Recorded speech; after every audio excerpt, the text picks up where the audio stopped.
Today I'm joined by Secretary Nate Smith, of course, our Director of the Department of Health, but also Marcy Doderer of Arkansas Children's Hospital, Dr. Cam Patterson, UAMS.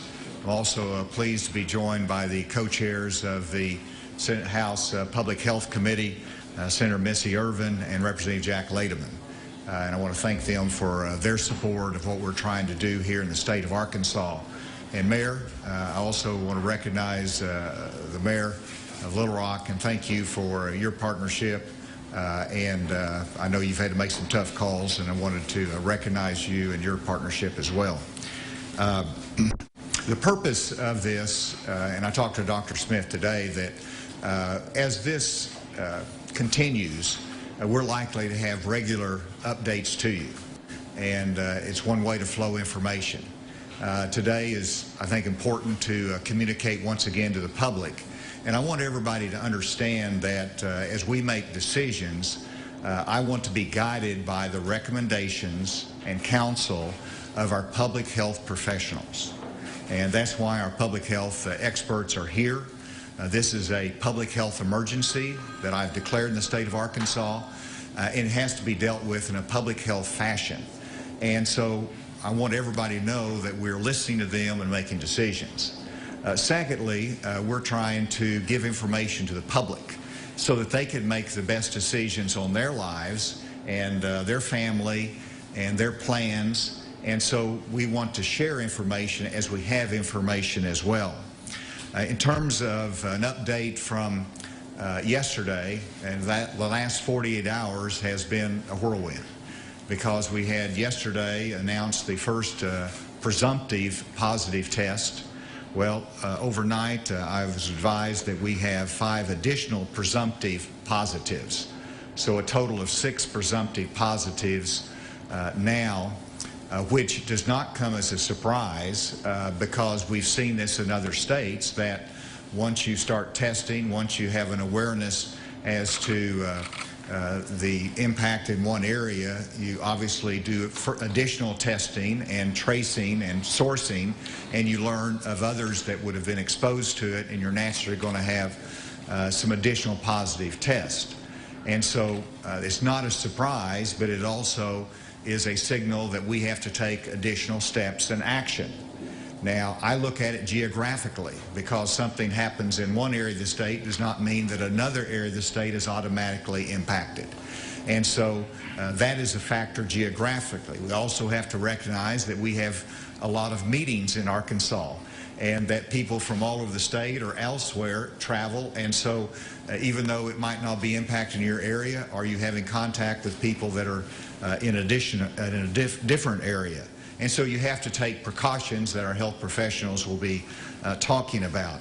In terms of action items, whenever you look at the additional presumptive positive cases, they are in a 4-county area: Saline County, Jefferson County, Pulaski County, and Grant County.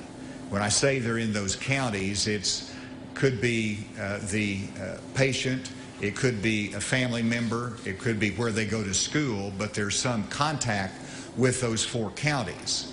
And because of that, we're having to do a great deal of tracing and running it down, and additional tests and interviews, and telling people, you know, that you've been in contact with somebody who has tested presumptive positive. And so those are the steps that we're following. But while we're doing that, of course, we get a lot of calls from the schools. And out of an abundance of caution, we have advised, and this is in consultation with Secretary Smith and our Commissioner of Education, Secretary Key, that we go ahead and advise that the schools in those 4 county areas should be closed for the next 2 weeks. And that allows us a time to get a handle on this. It allows us to do the checking that is necessary, but it is an abundance of caution for those children that would be going to those schools that might have some distant connection with an exposed individual there in that area. We are continuing to work. General Penn is here. We've got Adam that is here as well, and we're working at looking at our stockpile, what is available in terms of protective equipment. We have an order in for additional protective equipment. So we're working those items to make sure that is available to our professionals, to our responders, our healthcare workers, and we're continuing to look at that and look to beef up that stockpile. And so with that, I wanted to recognize Dr. Smith to make additional comments, and then if we could go to Dr. Patterson and then to Marcy Doderer as well for additional comments. Dr. Smith.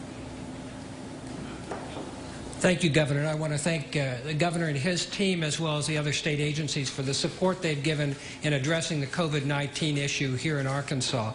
As the Governor stated, overnight we have identified 5 additional individuals who have tested positive, and we will continue to do contact investigations for their contacts as well. So it's a widening circle of individuals that we're identifying, having them quarantined, and then testing them if they become symptomatic. Because some of these contacts were school-age children, this move was made in partnership with the Department of Education to recommend that those schools temporarily close to interrupt any cycles of transmission that might occur. And we also are continuing to work to find additional information. We'll extend guidance to other communities if we find that there's need. We're working very closely with UAMS and with Children's Hospital in identifying contacts for this cluster, and we'll continue to work with them to build our capacity to address the needs of those who have potentially been exposed or those infected with COVID-19. Thank you. Good afternoon. I want to thank Governor Hutchinson and our legislators for helping us to marshal the resources that we need to stay in front of the COVID-19 infection that has afflicted several Arkansans. And we are fortunate to be able to work closely with our partners, including Arkansas Children's Hospital, to make sure that every Arkansan, regardless of your age and regardless of where you live, is being adequately protected. At UAMS, we remain a resource for patients who are in need if they have become infected, although it is important to emphasize that our #1 goal is to keep patients where they are if they are infected and if they are at a site where they can receive care, because most of the care that is rendered to a patient with COVID-19, in fact all the care that is rendered for a patient with COVID-19 is exactly the same as the care that we would give to a patient with a severe influenza infection. So that's important to emphasize. It's also important to emphasize that we do not have limitless resources, but for the time being, we have adequate supplies of personal protective equipment, medications, ventilators, and other medical necessities that would be needed to adequately take care of even a substantially larger burden of Arkansans infected with COVID-19. Now, as we move forward, we're going to have to keep close eye on the supplies that we have, and we're in communication with our partners, not just locally like Arkansas Children's, but our partners across the state, to make sure that resources are available where they are needed. It's also really critical that we get the message out that if an individual is concerned about the possibility of having COVID-19 infection, or they have questions about this, the last 2 places that they probably want to be are in an emergency room or a crowded clinic. And so this is a great opportunity to utilize other tools to get healthcare information. We are pushing as much of this out as we can. If we have hospitals, communities, clinics, or individuals that need more information, we, along with ADH, along with Children's, will be sources of that information. So do not hesitate to point people to us. If you come to UAMS and you have symptoms that might be consistent with COVID-19 infection, we have set up a separate triage center on our campus so that we're not mingling people who might have COVID-19 infection, with people who have other medical issues. And UAMS Health Now is available to all 3 million Arkansans who have questions or concerns about COVID-19. If you go to UAMS Health Now on your iPhone, your tablet, your laptop, you will have the chance to interact visually, face-to-face, with a UAMS healthcare provider 24 hours a day, 7 days a week, for any question that you have or concern that you have for free. So please get the message out. If in your community there are clinics, hospitals, individuals who have concerns that we can address, we are here standing by to help you out. Thank you. So good afternoon. The one thing I might add to that is how to access some additional information specifically for children. Like my colleagues, I am extremely grateful to the help of our elected officials and particularly the Department of Health on how we're dealing with this. And you should be assured that you are surrounded by some really amazing and talented healthcare providers at all of our institutions right here. To augment and support the UAMS Health Now telehealth app, Children's Hospital, as of right now, has a 1-800 number available to any family who has a question about a child health issue related to COVID-19. 1-800-743-3616. That information will be pushed out publicly here very shortly. It's a telephonic way of answering those questions, but it will keep our children at home where they need to be and not necessarily in overcrowded clinics or in our emergency departments. Like others around the country who have faced this, we are implementing travel restrictions for our staff, visitor screening, staff screening. Really, it's an elevated way of responding to COVID-19 like we do regularly in the influenza season. So we have those precautions in place every winter when the flu hits us. We are just keeping those in place as we move into spring and being very, very precautionary on how people walk the hallways of the Children's Hospital in order to protect our staff and our teams and our patients and visitors as well. Let me just add before I turn over to questions that in terms of testing, we have the testing capacity through the Department of Health, and as this continues to change day by day, we're looking ahead and saying we need to have greater testing capacity. So we're working to expand that. UAMS is partnering with us on that, and thank you, Dr. Patterson, for looking for procuring the necessary equipment to do the testing at that site as well. So we'll be working in partnership with them to increase the testing capability within Arkansas. With that, I'll be happy to take questions. These are presumptive cases, so how quickly can you get them confirmed or prove that they're not confirmed cases? So presumptive, of course, is that they're confirmed by our Department of Health testing. It is at CDC, and I think the answer yesterday was we don't want to put them in a bind for a response, Dr. Smith. But have we received any back yet?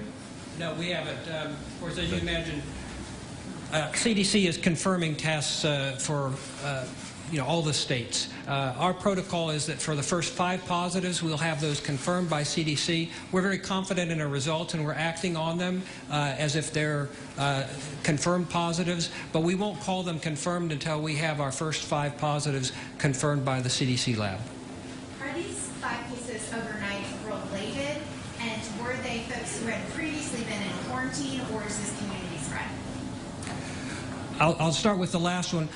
This is not community spread at this time. These are contacts to cases, and then we're going to also be assessing contacts to those cases.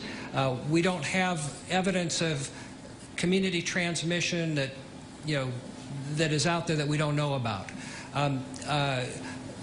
For these new presumptive positive cases, were contacts with the patient that we talked about yesterday. One is separate, and then we're also, and then that was acquired from contact out of state. So, but unfortunately, none of these were individuals who had been in quarantine prior to turning positive. What's their condition? What's their condition right now? How are they feeling? What are the symptoms are they showing? All of these are outpatients. None of them are admitted to the hospital. Will school closings be the protocol as more counties get touched by this? school closings will be taken on a case-by-case basis. I think it's important that whenever we have activity in one area of the state, that we address it as we have here, but it doesn't mean that a school district in northern Arkansas has any issue and any concern, and they shouldn't close. And so it's very, very important that parents and schools not overreact to what we are doing today. We're basing it upon the data that we have. This recommendation is based upon my conversations with public health professionals, and that is in the limited 4-county areas that I mentioned. As we have additional concerns or requests, we will address those, but those this should not presume that there'll be others closed down the road. Children's Hospital has confirmed apparently that one of the suspected cases is presumed is an employee there. I'm sorry, I didn't. Children's Hospital. Marcy, do you want? Confirmation that is an Arkansas Children's employee. Yes, so it's a Tip of the microphone. yeah, so it's a UAMS trainee who was practicing at multiple hospitals in Arkansas, including Arkansas Children's Hospital, as part of our partnership with Arkansas Children's. How long have they been sick? I mean, have they only been at Children's while ill, or have they been at multiple hospitals? So there's some information about the case that I can't share with you, but the individual was sick for a couple of days. And so it makes me wonder about specifics on all these cases. Are you going to say we have counties that we know where it's from, or any more about the condition, about how long they've been sick, any other specifics? Certainly. Our criteria for recommending that a particular school close will be if there was a child who had a contact and could be potentially communicable, because we want to interrupt cycles of transmission before they occur. Now, in this outbreak investigation, so far we've identified school-aged children in a number of counties, but the decision was made to go ahead and recommend those closures for the entire county, just to give us some buffer of safety on that. Now, if we identify contacts that are in schools outside of those county areas, we'll make recommendations to those schools specifically. In fact, we will be issuing guidance later today to those schools, giving them a number where we can consult with them so that we can make informed decisions on school closures in a coordinated fashion. Well, the specificity I was wondering about was about their patients themselves. I mean, are they fine people? Where are they from? Where are they now? We won't give specific information about those individuals, like their address or things that will identify them. No, I don't want Right. But I'm just wondering. 4 of these were contacts. Right. 4 of these were contacts with the patient in Pine Bluff, and one of them was, was not, but was, subsequently placed into quarantine, and those contacts are also being followed up. Does that include patients? I mean, if this is an employee or a student, employee, however you guys... For the trainee, yes. We're looking at all potential patient contacts. What are you doing to ensure that there's one clear message getting out to people? If someone calls the Department of Health and calls the UAMS hotline with questions and they're told 2 different things, what should they do? Well, I trust they won't be told 2 different things. We're doing all that we can to have a coordinated message, but the Department of Health has the lead, and so in terms of our state agencies, that's part of the purpose that we're all here together today, to make sure that our message is clear, it is united as we talk to the Arkansas folks. And did you want to add to that? Yeah, I would just say that we're all in almost constant contact, everybody who is up here. So there's really no separation in terms of what we are articulating and what ADH is articulating and what Arkansas Children's Hospital is articulating. And we're being very mindful of having a single message. So for that training, can you say which hospital the trainee, which hospitals he or she worked at, and the patients you came in contact with the trainee, what are you doing? I think that's already been stated. Yes. So the training. So first of all, can I just say that it's not uncommon for healthcare professionals to contract COVID-19. That was the experience in China. That's the experience that we have with influenza, and it's simply the nature of the fact that healthcare providers put themselves at the front line in managing patients, and they therefore accrue the risk of being some of the first to are infected with viruses such as this. So this type of transmission is not unusual. The trainee was in training at Jefferson Regional in Pine Bluff, and then did a rotation at Arkansas Children's Hospital, and that's the connection between the two. All right, so right here, question. Yes, ma'am. I was going to ask about schools. Do you foresee this meaning that kids will take this fire test at a later time? And also what about their meals, school meals? You know, those are good questions. Let me first of all talk about just simply the impact of closing a school. We recognize what this means. That means that in many instances the daycare will close as well, and there's less availability. That means parents might be staying home to take care of children. It means that they might not be going to work. These are very serious issues, and as you pointed out, that means that in terms of food security, they might not have the breakfast that they normally have. And so all of these are repercussions of a decision. So as we make a decision, we're looking at how we can fill in the void there. How can we make sure that they're, perhaps, like for example, we've had some innovative employers that have already made very generous leave available for those that might have to take care of children or that might have to be home quarantined. We're looking at the issues of the food as to whether there's any alternatives there. In terms of the testing, and I should have had Secretary Key here, but I think he has a state board meeting today. But the schools that they're really going under the AMI protocol, which allows them to continue education even while the physical school is closed during this time.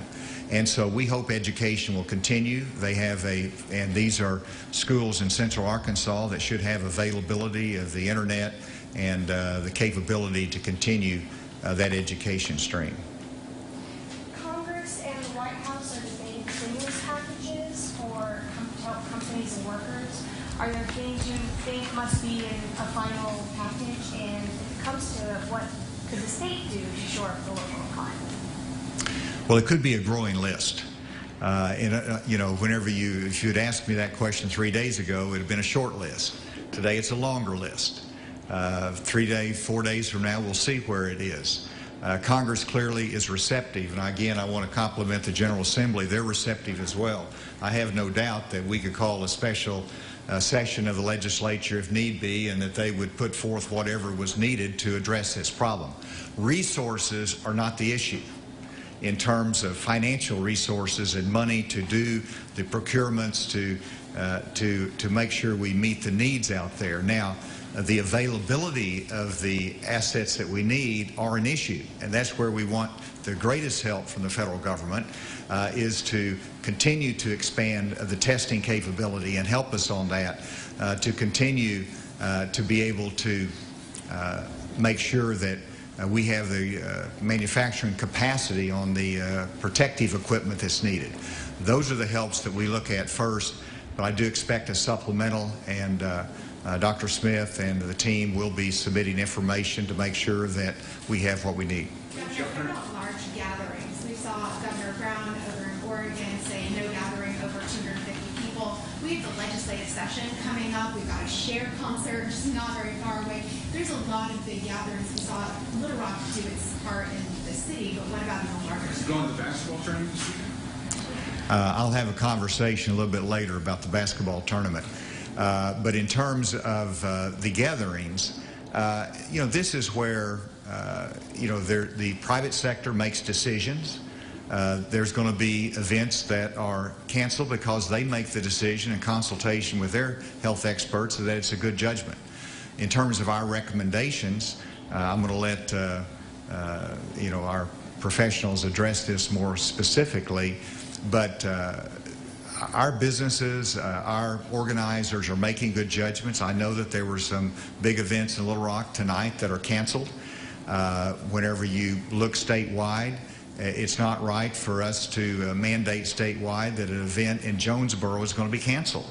And so I have to look at it from a statewide perspective, and the mayor here looks at it for the city of Little Rock and made some judgments today that I fully support, but that's not ready to be mandated statewide. And so we are looking at this very carefully. Now, in terms of just simple advice to event organizers, I'm going to let our professionals talk to that issue. Well, I would say, first and foremost, the key steps in mitigating continued transmission are the simple things that we talk about: good hand hygiene, being alert to symptoms. Those are hand sanitizers. Those are the tools that have been proven to be helpful. For social gatherings, those same rules apply and remain important. Mayor Scott, I think, has made the right call about events for the city of Little Rock, and I think we need to give everybody the right information that they can utilize to make the right decisions. If you've got a gathering of 1,000 people that are coming from all over the United States, and you don't know where they're coming from, that's probably an event that you don't want to have happen right now, and that's good common sense. If you've got a smaller gathering with a small group of people in an area that doesn't have any active cases, I think it's very reasonable to say that it's the right thing to do to allow that event to go forward.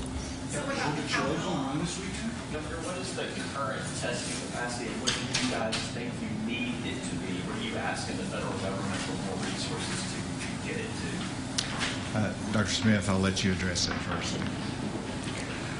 The testing capacity has really grown a lot in the last week with commercial labs coming on board. And so if a patient has a specimen that's sent to LabCorp, Quest, or one of the others, they can get a result back. The challenge is right now is collecting the specimen, transporting it. We have capacity at our state public health lab, but not capacity to meet all the clinical needs of the state, which is why the chancellors mentioned they're standing up testing. So we'll have the ability at UAMS to do that testing on site. Now, even when that is available, we're still going to need to increase access to specimen collection, because to do that safely, requires personal protective equipment, requires viral transport media, things that are not in particular short supply, but they're not things that every clinic does all the time. And so we're going to work with providers, encourage them to collect those specimens, send them into the commercial labs so that we can increase our testing capability across the state. Can you handle scores? Can you handle hundreds? Can you handle thousands? The limiting factor right now is our healthcare providers' ability or willingness to collect those specimens and to send them in. The commercial labs have, large capacity to do testing. It's the issue of getting the patient to the place to collect the specimen and the specimen to the lab. The Department of Health, we have relatively limited capacity in our public health lab. We're currently doing about 20 a day. We can probably double that, but that's not going to meet the needs of the entire state. What we are using our public health lab for is to see where the epidemic is going and where it's not. So we are testing known cases, known contacts to known cases at this point. I would just add to that Regardless of the capacity to do testing, probably the more important issue is to test the right people. And Arkansas Department of Health is providing us with guidance about who should be and possibly even more importantly, who shouldn't be tested. This is not something that individuals need to be randomly screened for. Dr. Smith, is there anything you have to do differently in this case to protect healthcare? Before he answers that, I do want to add on the testing. This is something that I conveyed to the Vice President on day one, actually it was about a week ago, in terms of the need for more testing capability in the states. You know, whenever you look at the commercial providers that are doing testing, it's a slower process. We can do it quicker at the Department of Health. We need to have more capacity there. We need to have UAMS online with the capability of doing testing as well. As there's more concern or the public becomes more aware of this, there's going to be a greater sense of need for testing. I had a call today from somebody just saying they felt like they needed a test. And you go through that circumstance. So yes, I'm a healthcare provider now. But you know, so we do want to enhance that capability. And then to your question, what needs to be done to protect healthcare workers? Protecting healthcare workers involves personal protective equipment. It involves the protocols and procedures that all healthcare facilities have in place. The challenge is, of course, when someone first arrives, healthcare providers need to think about this first and protect themselves rather than waiting until sometime later before they have that suspicion.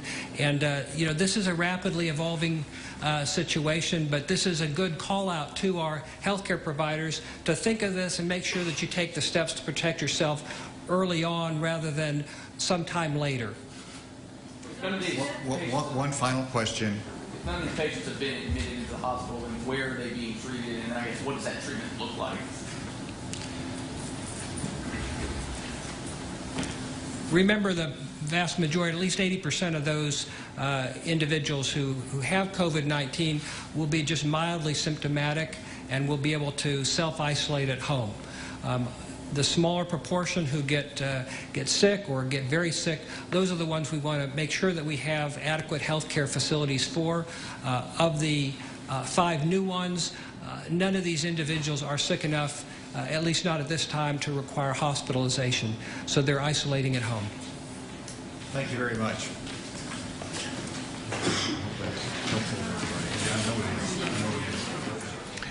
You've been watching Governor Asa Hutchinson discuss the latest events involving the coronavirus. The governor saying at the very beginning that the last 48 hours have been a whirlwind. Let me bring you up to speed on the latest developments. Yesterday, the governor reported one presumptive case of COVID-19, that being down in Pine Bluff. That patient has been quarantined. 24 hours later, as we just heard, there have been 5 additional presumptive positives in the state of Arkansas. The governor saying he's not surprised by that, but it's also a signal to him and those of us here in the state of Arkansas to take action. The 4 counties he mentioned where those additional presumptive positives surfaced involved Saline, Jefferson, Pulaski, and Grant. And out of an abundance of caution, the governor said schools in those 4 counties will be closed for the next 2 weeks. He also reiterated that there may be more school closures down the road.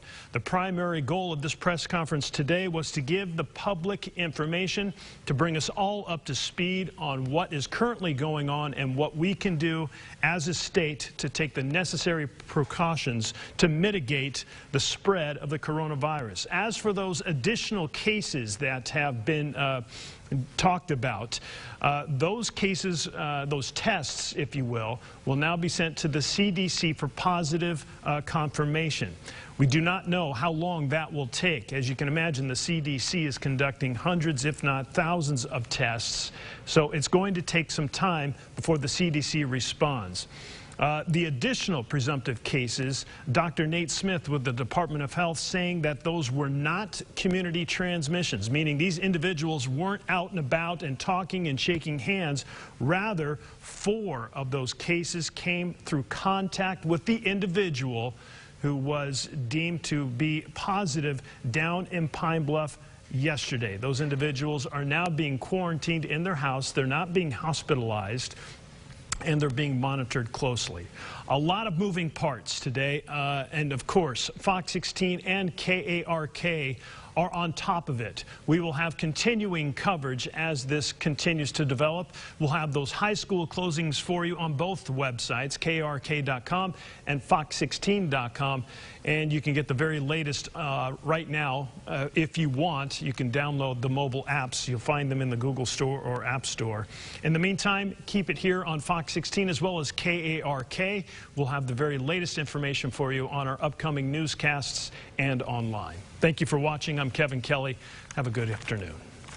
This has been breaking news coverage from the combined newsrooms of KARK4 and Fox 16. We now return to your regularly scheduled program.